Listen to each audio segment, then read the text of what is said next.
तो मूवी की शुरुआत होती है वेस्ट अफ्रीका के एक देश में, जहां हमें एक 12 साल का लड़का अगू दिखा, जो कि अपने दोस्तों के साथ खेल रहा था कि इसी बीच वो एक टेलीविजन का फ्रेम ले आया, जिसे वो एक कबाड़ी वाले को बेचने पहुंचा, जहां उसने इस फ्रेम को नाम दिया कि इमेजिनरी टीवी, जिसमें कि वो और उसके दोस्त यहाँ अलग अलग एक्ट करके दिखाने लगे, जो देखकर उस कबाड़ी वाले ने इसे खरीदने से साफ मना कर दिया कि ले जाए इस खटारे को। तब ये सुनकर बेचारा अगू यहाँ से चला गया, लेकिन उसने हार नहीं मानी। जिसके बाद ये सभी नाचते गाते हुए एक सोल्जर के पास आए, तो सोल्जर ने इस टीवी फ्रेम को खरीदने के लिए हाँ कह दी, जिसके बदले में उसने इन सबको थोड़ा खाना दिया। जिसके बाद हमें पता चला कि द एक्सप्लेनर्स कल्ट इंट्रोड्यूस करते हैं बीस्ट ऑफ नो नेशन। तो अब असल में अगू के गांव एक बफर जोन बना हुआ था, जिसको आर्मी प्रोटेक्ट कर रही थी, ताकि आसपास के उग्रवादी लोग इस गांव में हमला ना कर दे।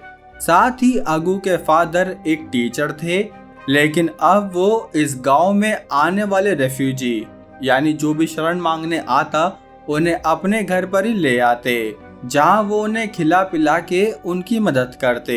साथ ही अगू की माँ भी इस घर में ही रहती, जो कि अगू और उसके भाई बहनों का ध्यान रखती, जिसमें उसका एक बड़ा भाई था और एक छोटी बहन थी।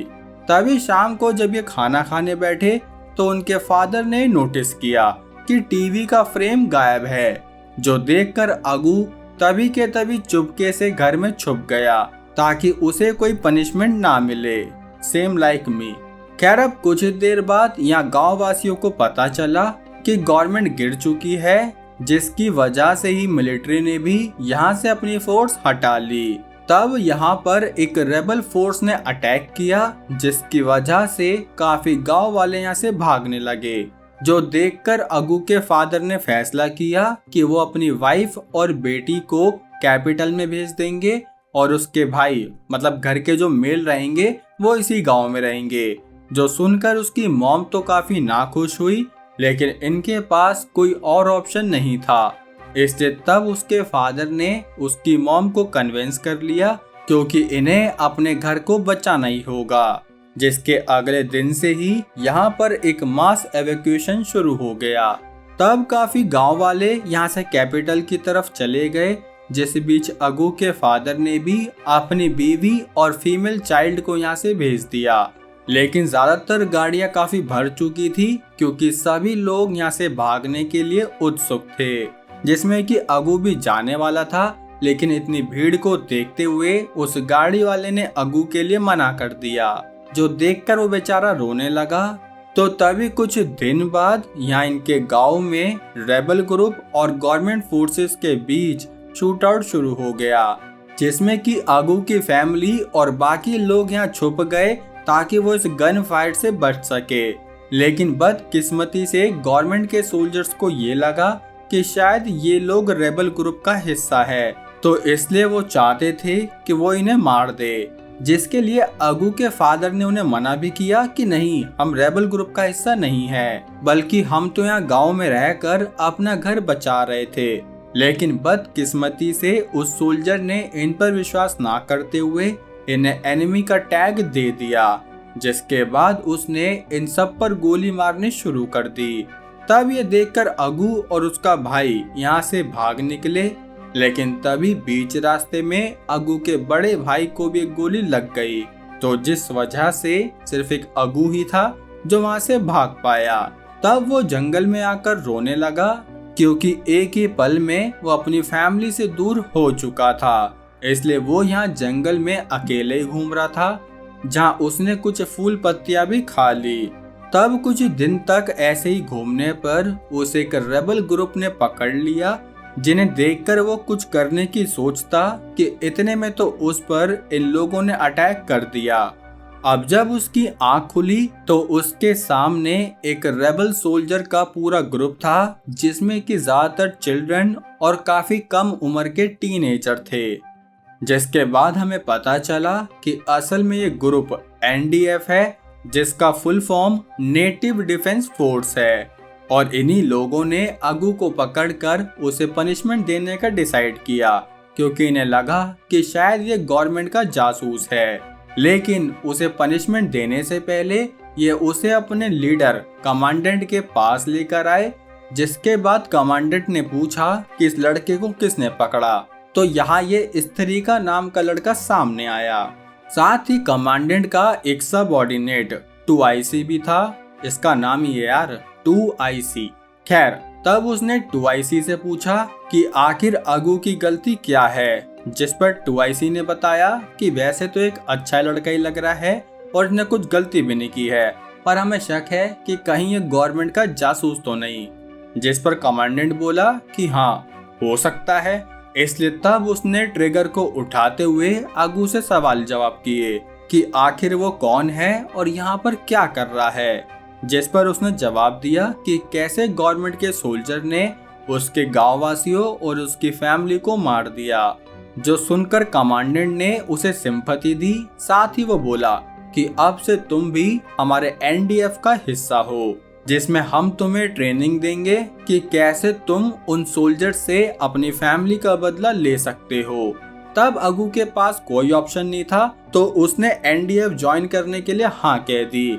जिसके बाद ये ग्रुप आगे मार्चिंग करता हुआ बढ़ने लगा, जिसमें कि अगू को इन वेपन्स का बैग उठाने का काम मिला।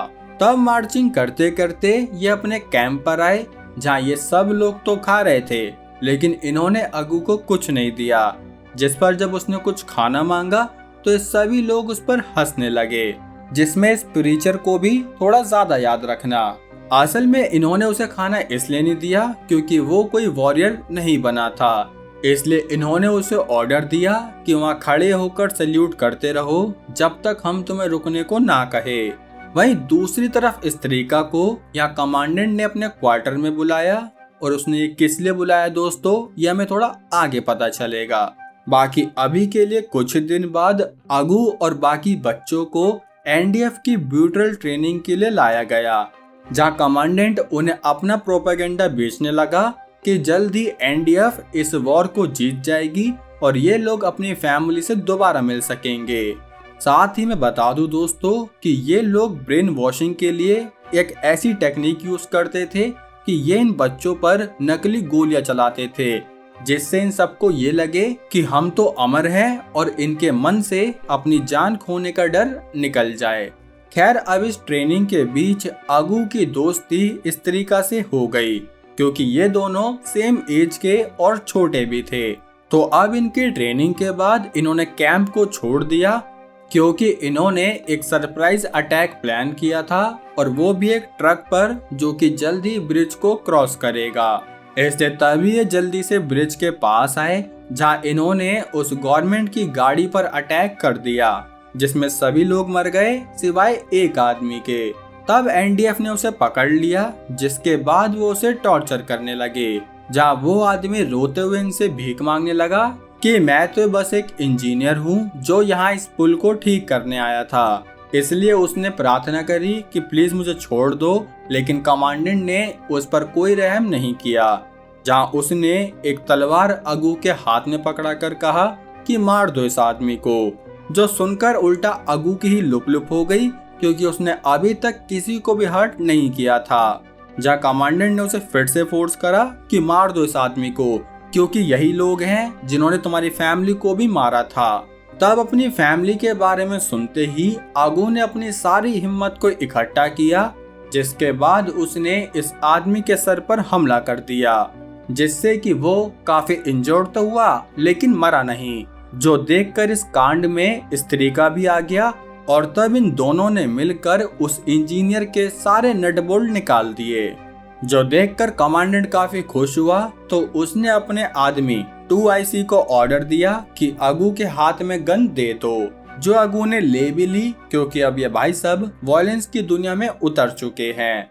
खैर, तो अब अगले दिन ये आसपास के गांव में मार्च करने लगे, जहां ये काफी सारे गवर्नमेंट के सोल्जर्स को मारकर ऐसे सेलिब्रेट करने लगे जैसे पता नहीं इन्होंने कौन सा वर्ल्ड कप जीत लिया हो।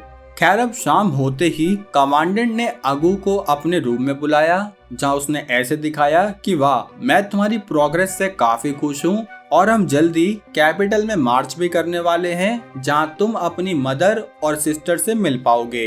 जो सुनकर अगू की एक्साइटमेंट बढ़ गई, तो तभी कमांडेंट ने थोड़े ड्रग ले लिए, जिसके बाद वो बेड पर लेटकर बोला कि इधर आओ अगू, मेरा कुछ काम कर दो।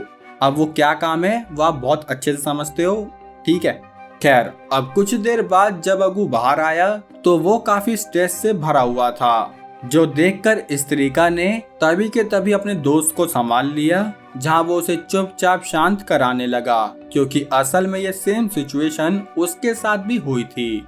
तभी अगले दिन से अगू काफी शांत हो गया, क्योंकि ये उसकी लाइफ का बहुत हार्ड टाइम चल रहा था, जो देखकर प्रीचर ने उसे खुश करने की कोशिश करी और उस खुशी खुशी में ही इन भाई साहब ने उसे ड्रग्स दे दिए, जिसकी वजह से अगू काफी हाई हो गया। अब मार्च करते करते ये गांव में भी आए, जहां फिर से इन्होंने लोकल लोगों पर अपना आतंकी हमला शुरू कर दिया।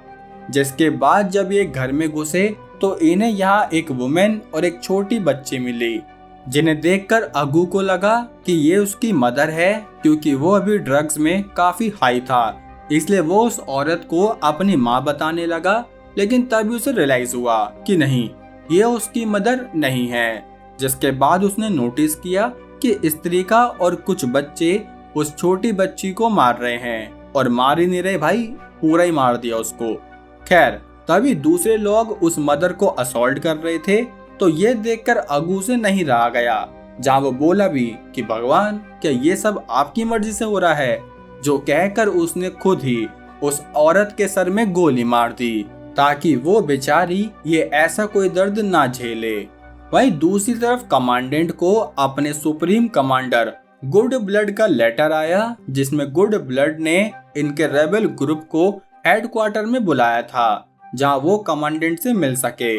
इसलिए तब अगले दिन कमांडेंट अपने सारे सोल्जर्स को इकट्ठा करके उन्हें हेडक्वार्टर की तरफ ले जाने लगा, जहां उसने अपनी प्रेफरेंस स्त्रीका और अगू को काफी दी। तब कुछ देर बाद वो गुड ब्लड के ऑफिस में आए, जहां कमांडेंट से रुका नहीं जा रहा था कि बस गुड ब्लड इन्हें ऑर्डर दे दे कि ये लोग कैपिटल पर हमला करे। लेकिन जैसे ही मीटिंग शुरू हुई तो गुड ब्लड ने इन्हें इन्फॉर्म किया कि हमारा प्लान अब चेंज हो चुका है और हम कैपिटल पर हमला नहीं करने वाले। साथ ही कमांडेंट का कोई प्रमोशन भी नहीं होगा, जबकि कमांडेंट को ये प्रॉमिस किया गया था कि उसका जल्दी प्रमोशन कर दिया जाएगा।